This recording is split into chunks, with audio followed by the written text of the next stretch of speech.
ये कहानी है एक अमीर बिजनेसमैन की जिसका नाम किम मिन क्यू है। मिन क्यू को एक बहुत ही भयानक बीमारी है जिसमें वो जब भी किसी दूसरे इंसान को टच करता है तो इसके जिस्म पर खौफनाक दाने पड़ने लगते हैं और इसे सांस लेने में भी दिक्कत होती है। यहाँ तक कि वो बेहोश हो जाता है या मर भी सकता है। मिन क्यू भी चाहता है कि इसकी गर्लफ्रेंड हो, लेकिन अपनी इस बीमारी की वजह से वो लड़कियों को टच नहीं कर सकता और इसी वजह से इसने घर में अपने आप को 10 साल से कैद किया हुआ है। मिन क्यू अपने घर से बाहर नहीं जाता। इसके पर्सनल डॉक्टर ओ ने इलाज करने की कोशिश की, लेकिन कोई फायदा नहीं हुआ। लेकिन एक दिन इसका डॉक्टर मिन क्यू से कहता है कि वो अपनी इस बीमारी के साथ जीना सीख ले। साथ ही वो मिन क्यू को एक स्मार्ट वॉच देता है जिसमें अलग अलग किस्म के रंग होते हैं जो इसकी एलर्जी की हालत को बताते हैं। ब्लू रंग में एलर्जी नॉर्मल, येलो में हल्का सा अटैक, ऑरेंज में मिन क्यू की एयरवेज बंद हो जाएंगी और रेड में वो कुछ ही मिनट्स में मर जाएगा। एक दिन प्रोफेसर होंग नामी साइंटिस्ट मिन क्यू से राब्ता करता है और वो कहता है कि इसने अपनी टीम के साथ मिलकर एक बहुत ही इंटेलिजेंट रोबोट तैयार किया है और क्योंकि वो रोबोट इंसान नहीं है, इसीलिए मिन क्यू जब भी रोबोट को टच करेगा तो इसे कोई अटैक नहीं आएगा। प्रोफेसर होंग इस रोबोट की कीमत $100 बिलियन बताता है। अगले दिन मिन क्यू होंग से मिलने इसकी लैब में जाता है और जैसे ही मिन क्यू वहाँ पहुँचता है तो वो एक रोबोट को देखता है जो बहुत ही खूबसूरत लड़की की तरह नजर आ रहा था। रोबोट अपना नाम AJ3 बताती है जो प्रोफेसर होंग की बनाई हुई एक एडवांस रोबोट होती है। मिन क्यू इसको देखकर हैरान रह जाता है और पहले तो वो इसे टच करने से घबराता है, लेकिन जब वो इसे छूता है तो मिन क्यू को इसके शरीर पर कोई भी दाने नहीं आते। ये देखकर मिन क्यू बहुत खुश हो जाता है और AJ3 मंसूबे में फंड भी लगा देता है। अगले दिन लैब में प्रोफेसर की टीम रोबोट को टेस्ट कर रही होती है। टीम का एक बंदा सोडा की बोतल फेंकता है जिसकी एक बूंद रोबोट के प्रोसेसर में जा गिरती है जिससे शॉर्ट सर्किट होता है और प्रोसेसर तबाह हो जाता है। प्रोफेसर और इसकी टीम परेशान हो जाते हैं क्योंकि अगले दिन AJ3 को डिलीवर करना था।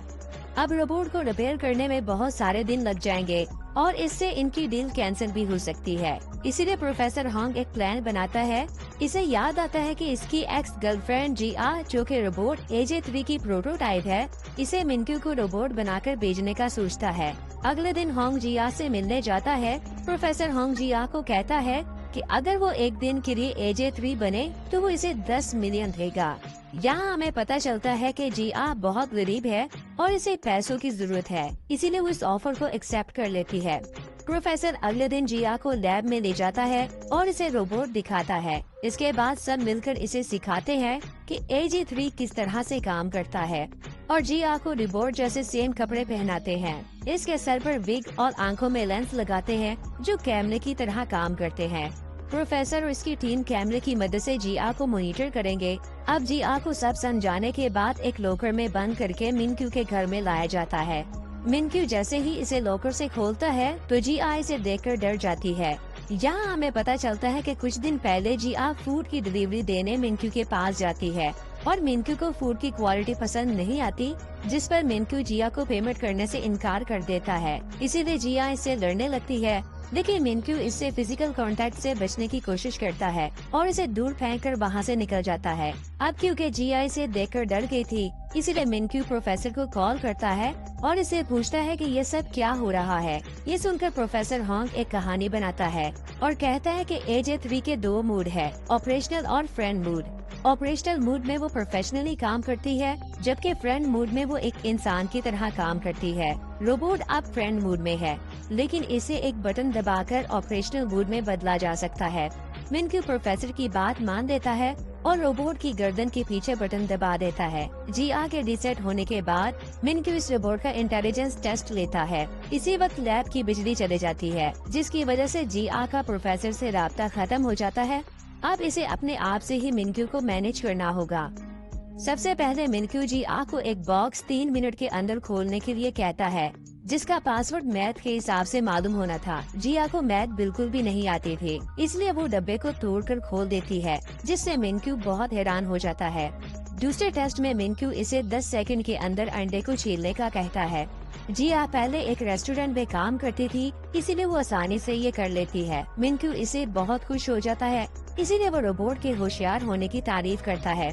इसी वक्त लैब में बिजली वापस आ जाती है और जब वो जिया के लेंस से कनेक्ट होते हैं तो वो ये देखकर हैरान हो जाते हैं कि जिया मिनक्यू पर गुस्सा हो रही है, क्योंकि मिनक्यू ने बैटरी चेक करने के लिए अपना हाथ आगे बढ़ाया था। ये देखकर प्रोफेसर घुटनों के बल बैठ जाता है। इसी वक्त प्रोफेसर को मिनक्यू का फोन आता है और मिनक्यू कहता है कि तुम मुझे धोखा देने की कोशिश कर रहे हो, क्योंकि इसमें इस्तेमाल होने वाली बैटरी खराब है, जिसकी वजह से AJ3 का सीना फूल गया है। ये सुनकर प्रोफेसर एक और झूठ बोल देता है कि इसने AJ3 की बैटरी को अपग्रेड किया है और साथ में मिनक्यू को खबरदार करता है कि वो इसके सीने को ना छुए, क्योंकि ऐसा करने से शॉर्ट सर्किट हो सकता है। इसके बाद मिनक्यू मेडिसिन लेने के लिए जाता है, लेकिन अचानक इसका दम घुटने लगता है और वो फर्श पर गिर जाता है। इसे सांस लेने में मुश्किल होती है। इसी वक्त जिया भागकर आती है और इसकी पीठ थपथपाकर इसकी मदद करती है। मिनक्यू जैसे ही होश में आता है तो वो हैरानगी से पूछता है कि बगैर मेरे ऑर्डर के इसने मेरी मदद कैसे की, जिस पर जिया कहती है कि वो बहुत सी ऐसी चीजें बगैर ऑर्डर के कर सकती है। इसके बाद मिनक्यू पहली मर्तबा फिजिकल कांटेक्ट करता है, लेकिन हैरत की बात यह है कि मिनक्यू को किसी किस्म की एलर्जी नहीं होती। रात होती है और जिया को लैब में लाया जाता है। प्रोफेसर हॉन्ग इसे डांटता है क्योंकि वो एक्सपोज हो चुकी थी। ये सुनकर जिया मायूस हो जाती है, क्योंकि इसे लगता है कि इसने अच्छा काम नहीं किया और वो नाराज होकर बाहर चले जाती है। उसी वक्त प्रोफेसर को एक बुरी खबर मिलती है कि AJ3 को रिपेयरिंग के लिए अफ्रीका भेज दिया है और इसे वापस आने में कम से कम 2 हफ्ते लगेंगे। इसी वक्त मिनक्यू की कॉल आ जाती है और वो प्रोफेसर से कहता है कि इसे 1 महीने के लिए AJ3 चाहिए। वो रोबोट को मजीद डीपली समझना चाहता है। अब प्रोफेसर के पास जिया को वापस लाने के अलावा और कोई रास्ता नहीं बचा था, इसीलिए वो जिया के पास जाता है और इसे कुछ हफ्तों के लिए रोबोट बनने का कहता है। इस बार वो इसे ज्यादा पैसे देने की पेशकश करता है, इसीलिए जिया राजी हो जाती है। प्रोफेसर कहता है कि जब तक असली AJ3 नहीं आ जाता तब तक तुम्हें काम करना पड़ेगा और हम तुम्हें हर रात रिचार्ज करने के बहाने लैब में वापस ले आएंगे। अगले दिन बदकिस्मती से जिया को डायरिया हो जाता है और वो मैनेज करने की बहुत कोशिश करती है, लेकिन गलती से वो फार्ट कर देती है। मिनक्यू हैरानगी से पूछता है कि ये क्या आवाज है, जिस पर रोबोट जवाब देता है कि ये आपने किया है मेरे मालिक। जल्द ही गंध चारों तरफ फैल जाता है, इसीलिए जिया इसे कपड़े बदलने का कहती है। भोला बाला मिनक्यू इस पर यकीन कर लेता है, क्योंकि इसके अलावा यहाँ और कोई इंसान नहीं है, और वो कपड़े बदलने चला जाता है। इसका फायदा उठाकर वो भागकर वॉशरूम की तरफ निकल जाती है। मिनक्यू जल्दी से वापस आ जाता है और वो देखता है कि रोबोट गायब है। वो इसे घर में ढूंढने लगता है और आखिरकार वो देखता है कि जिया इसके महंगे परफ्यूम से टॉयलेट को साफ कर रही है। मिनक्यू ये देखकर हैरान हो जाता है और कहता है कि रोबोट तो पानी को हाथ नहीं लगाते, तो तुम ये सब कैसे कर रही हो। इस वक्त जिया झूठ बोल देती है कि वो एक एडवांस रोबोट है जो इन सभी कामों में माहिर है। जब मिनक्यू जाने वाला होता है तो वो नोटिस करता है कि जिया के चेहरे पर पसीना आ रहा है। वो इसके करीब जाने की कोशिश करता है, लेकिन इसका पैर साबुन पर आने की वजह से वो गिर जाता है। जिया इसकी तरफ भागती है, लेकिन मिनक्यू को बचाने की बजाय वो परफ्यूम पकड़ती है और इसके ऊपर गिरा देती है। लोहे की प्लेट की वजह से इसकी पसलियों पर चोट लग जाती है। अगले दिन जिया सफाई कर रही होती है तो वो गलती से कार्ड गिरा देती है, जिसे मिनक्यू ने 10 साल से संभाल कर रखा हुआ था। ये देखकर मिनक्यू गुस्सा होता है और इससे पहले कि वो मजीद इसे कुछ कहता, वो कहती कि इसकी बैटरी 5% तक पहुंच गई है और वो अपने आप को स्टैंड बाय मोड पर होने का बहाना करती है। इसके बाद मिनक्यू प्रोफेसर हॉन्ग से मिलता है और इसे कहता है कि रोबोट की गलतियों की वजह से वो बहुत परेशान हो गया है, लेकिन प्रोफेसर इसे कहता है कि इसे और डीप रिसर्च के लिए वक्त दिया जाए और मिनक्यू इस पर राजी हो जाता है। अगले दिन मिनक्यू का बहुत खुसूसी मेहमान आने वाला था, इसीलिए वो जिया को बाहर आने से मना करता है। वो कोई और नहीं बल्कि रिया इसकी पहली मोहब्बत थी। मिनक्यू इसे देखकर बहुत खुश होता है, लेकिन जब रिया इसके कंधे पर हाथ रखती है तो मिनक्यू के जिस्म पर एलर्जी होने लगती है और वो ये सब रिया से छुपाने की कोशिश करता है। इसके बाद वो एक इम्पोर्टेंट मीटिंग का बहाना बनाकर घर की तरफ भागता है ताकि वो किसी तरह इस कमरे में पहुंच जाए जहां इंजेक्शन रखा हुआ था। मिनक्यू बहुत कमजोर हो चुका था और वो सिरिंज पकड़ने में नाकाम रहता है। तभी जिया देखती है कि मिनक्यू जमीन पर लेटा हुआ है और इसे सांस लेने में मुश्किल हो रही है। इसी वक्त सीन शिफ्ट होता है और हमें वो वक्त दिखाया जाता है जब मिनक्यू को एलर्जी नहीं थी और मिनक्यू के लिए सब कुछ नॉर्मल था। छोटा मिनक्यू जब कार्ड्स का पहला घर बनाता है तो इसके पेरेंट्स बहुत खुश होते हैं। अगले सीन में हर कोई मिनक्यू के जन्मदिन पर इसकी पार्टी पर आया होता है। पार्टी के बाद सब कार में वापस जा रहे होते हैं, तभी एक बलून इसके बाप के सामने आ जाता है, जिसकी वजह से सामने आने वाला ट्रक इन्हें टक्कर मार देता है। अगले सीन में मिनक्यू हॉस्पिटल में उठता है। छोटा मिनक्यू अपने पेरेंट्स के लिए रो रहा होता है, जो दोनों हादसे में मर गए थे। दिन के वक्त बहुत सारे रिश्तेदार इससे मिलने आते हैं और इसका बड़ा बनने की कोशिश करते हैं, लेकिन असल में उसके बाप के पैसे का वारिस बनना चाहते थे। लेकिन जब मिनक्यू बाथरूम में जाता है तो इसे जेब से एक नोट मिलता है, जिसमें लिखा होता है कि किसी भी पेपर पर सिग्नेचर नहीं करना। अगले दिन यूचुल नामी इसका एक दोस्त आता है और मिनक्यू के हाथ में एक अडॉप्शन पेपर देता है कि इसे इसके बाप ने बेचा है और अच्छा होगा कि अगर वो इसका भाई बन जाए। मिनक्यू थोड़ी देर सोचता है और आखिरकार वो कागजात पर सिग्नेचर कर देता है। यूचुल अपने दोस्त का हाथ पकड़ता है, लेकिन जब मिनक्यू नीचे देखता है तो यूचुल का हाथ शैतानी पंजे में बदल रहा था। मिनक्यू डरकर वहाँ से भाग जाता है और देखता है कि यूचुल ने जहाँ से इसे पकड़ा था वहाँ अजीब से छाले पड़ने लगे हैं। थोड़ी देर बाद यूचुल अपने बाप के पास वापस जाता है और इसे कागजात देते हुए कहता है कि काम हो गया है। लेकिन जब इसका बाप आखिरी सफा देखता है तो इसे पता चलता है कि मिनक्यू ने सिग्नेचर की जगह कुछ और लिख दिया है।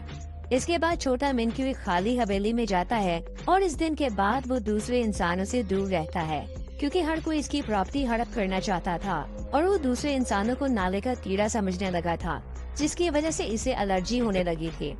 इसके पर्सनल डॉक्टर के अलावा एलर्जी के बारे में कोई नहीं जानता था। सीन दोबारा प्रेजेंट में आता है। मिनक्यू जागता है और अपने साथ जिया को पाता है। मिनक्यू इसे बताता है कि इसने ख्वाब देखा है जिसमें लोग इसके पीठ पीछे छुरा घोंप रहे हैं। इसके बाद वो जानकर हैरान हो जाता है कि वो बिल्कुल नॉर्मल हालत में है। इसलिए वो जिया का शुक्रिया अदा करता है क्योंकि इसने इसे इंजेक्शन दिया था। जिया और मिनक्यू एक दूसरे के साथ ज्यादा वक्त गुजारने लगे थे और इनका रिश्ता मजीद गहरा होता जाता है और वो एक दूसरे के करीब होते जाते हैं। एक दिन मिनक्यू इसे कहता है कि वो इसके साथ रिया की डेट पर जाए। वो दोनों एक दूसरे के साथ बहुत देर तक बैठते हैं। जैसे ही रिया वहाँ से जाने लगती है तो वो मिनक्यू को हाथ मिलाने का कहती है और फिर मिनक्यू डरते हुए इसका हाथ पकड़ लेता है, जिसकी वजह से इसे एलर्जी शुरू हो जाती है और सांस लेने में तकलीफ होने लगती है। और जब वो अपना इंजेक्शन पकड़ता है तो इस सोच में पड़ जाता है कि इसे ये सिरिंज लगाना चाहिए या नहीं, क्योंकि वो इस बेकार जिंदगी से थक चुका था। इसकी स्मार्ट वॉच तेजी से बीट करने लगती है। जिया इसके पास आती है और वो होश में आ जाता है। जब जिया मिनक्यू को देखती है तो मॉनिटर नॉर्मल हो जाता है। मिनक्यू इंजेक्शन के बगैर ठीक हो जाता है। थोड़ी देर बाद वो दूसरे अपार्टमेंट में वापस जाने का फैसला करते हैं, लेकिन जब वो जा रहे होते हैं तो एक बंदा गलती से मिनक्यू से टकरा जाता है और वो चेक करने के लिए कि मिनक्यू ठीक है इसे पकड़ लेता है। लेकिन हैरानगी की बात ये है कि इसे एलर्जी नहीं होती। ये देखकर मिनक्यू ज्यादा हजूम में जाने का फैसला करता है ताकि वो खुद को चेक कर सके, क्योंकि ऐसा इसने 10 सालों में नहीं किया था। जैसे ही वो बाहर निकलते हैं एक बच्चा मिनक्यू के हाथ से टकराता है, लेकिन दोबारा कुछ नहीं होता। फिर दोनों एक बहुत बड़े हजूम में जाते हैं जहां मिनक्यू के साथ वाला शख्स इसका हाथ पकड़ता है और मिनक्यू मॉनिटर पर देखता है कि सब ठीक है। ये देखकर मिनक्यू की आंखों में पानी आ जाता है। इसके बाद वो डॉक्टर ओ को फोन करता है और रोते हुए कहता है कि इसकी एलर्जी खत्म हो गई है। तभी एक शख्स इससे टकरा जाता है, जिसकी वजह से मॉनिटर बीप करने लगता है। दूसरी तरफ जिया मिनक्यू को ढूंढना शुरू करती है। जब वो मिनक्यू को देखती है तो इसकी एलर्जी खत्म होने लगती है और जब एक जोड़ा इन दोनों के दरमियान में आता है तो एलर्जी फिर से वापस आ जाती है। मिनक्यू अपने डॉक्टर को बताता है कि कोई यहाँ पर है जिसे मैं देखता हूँ तो एलर्जी खत्म हो जाती है, और जब इसे नहीं देख पाता तो एलर्जी फिर से वापस आ जाती है। इसके बाद जिया मुस्कुराती है और मिनक्यू कॉल बंद कर देता है और जिया को गले लगा लेता है और कहता है कि मैं तुम्हारे लिए दुनिया की सबसे बड़ी बैटरी खरीदूंगा। इसके बाद वो डॉक्टर ओ से फोन पर बात करता है और इसे कहता है कि अब वो बिल्कुल ठीक है। डॉक्टर भी हैरान है कि पहली बार मिनक्यू को एक इंसान के टच करने के बाद इंजेक्शन की जरूरत नहीं पड़ी। इसके बाद मिनक्यू जहाँ भी जाता है वो जिया को अपने साथ ले जाता है और इसे अपना सबसे अच्छा दोस्त समझता है। इसी दौरान एजे रोबोट रिपेयर हो जाता है, लेकिन इसे प्रोफेशनली काम करने के लिए कुछ वक्त लगेगा। प्रोफेसर कहता है कि एजे 3 कुछ दिन के बाद बिल्कुल ठीक हो जाएगा। जिया, जिसे मिनक्यू के साथ रहने की आदत पड़ गई थी, वो ये खबर सुनकर उदास हो जाती है। एक दिन मिनक्यू जिहा को एक रेस्टोरेंट में ले जाता है, लेकिन इसे एक अलग मेज पर अकेले बिठा देता है। फिर वो रिया और इसके बाप को मिलता है। वो तीनों बातें कर रहे होते हैं तो वो दूर बैठी जिहा परेशान नजर आती है। कुछ देर के बाद जब मिनक्यू इसे लेने आता है तो वो इसे नजरअंदाज करती है और चले जाती है। अब मिनक्यू तभी सेफ है जब वो जिहा के पास हो, लेकिन एक दिन वो अकेला एक गैस स्टेशन पर जाता है और अटेंडेंट पीछे डिक्की में क्रेडिट कार्ड उठाता है। जब वो क्रेडिट कार्ड वापस करता है तो मिनक्यू की उंगली पर टच करता है, लेकिन इस पर ध्यान नहीं देता और वहाँ से चला जाता है। थोड़ी दूर जाने के बाद इसे याद आता है कि अटेंडेंट के हाथ के टच करने के बाद इसे कुछ भी महसूस नहीं हुआ और मॉनिटर बिल्कुल नॉर्मल है, हालांकि जिहा भी इसके साथ नहीं है। इसके बाद क्यूमिन अपने प्रोफेशनल डॉक्टर को मिलने जाता है और इसे पिछले 10 सालों से इसकी मेहनत का शुक्रिया अदा करता है कि वो अब बिल्कुल ठीक हो गया है। इसके बाद डॉक्टर क्यूमिन से कहता है कि वो AJ3 को वापस भेज सकता है क्योंकि अब वो मुकम्मल ठीक हो गया है।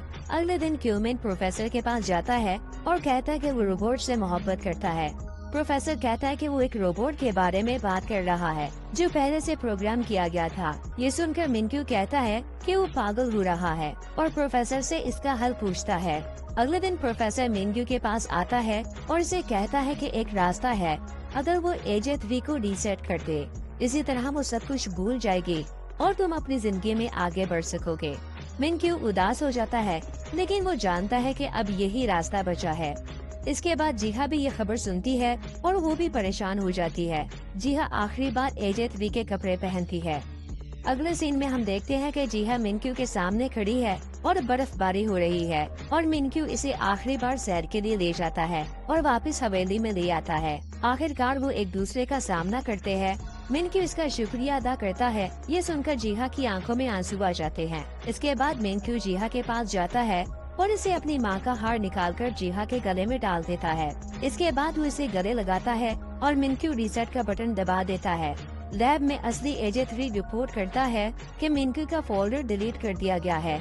रात को मिनक्यू और जिहा सोते वक्त रोते हैं। जिहा इतनी रोती है कि अगली सुबह वो बीमार पड़ जाती है। इसे हॉस्पिटल ले जाया जाता है और हम देखते हैं कि इसने अभी भी मिनक्यू की माँ का हार पहन रखा है। इसके बाद वो दोनों अपनी जिंदगी में आगे बढ़ जाते हैं, जहाँ जिहा अपनी दादी के शहर चली जाती है, जबकि मिनक्यू रिहा के साथ शादी की तैयारी करता है। एक दिन मिनक्यू ट्रेन पर चढ़ता है जहाँ वो AJ3 जैसा चेहरा देखता है और वो सोचता है कि ये वही सेम रोबोट है। दोनों एक दूसरे के आमने सामने बैठने के बावजूद कुछ भी बात नहीं करते, क्योंकि जिहा को मिनक्यू के साथ बोलने से मना किया गया था।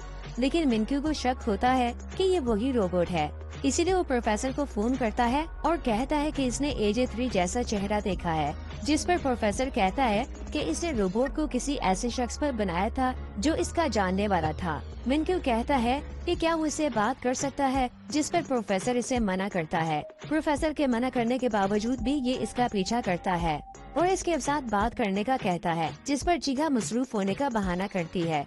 लेकिन मिनक्यू इसका इंतजार करने के लिए बैठ जाता है। इसी दौरान जिहा जल्दी से किचन में जाती है और अपने गले से हार उतारकर प्लेट में छिपा देती है।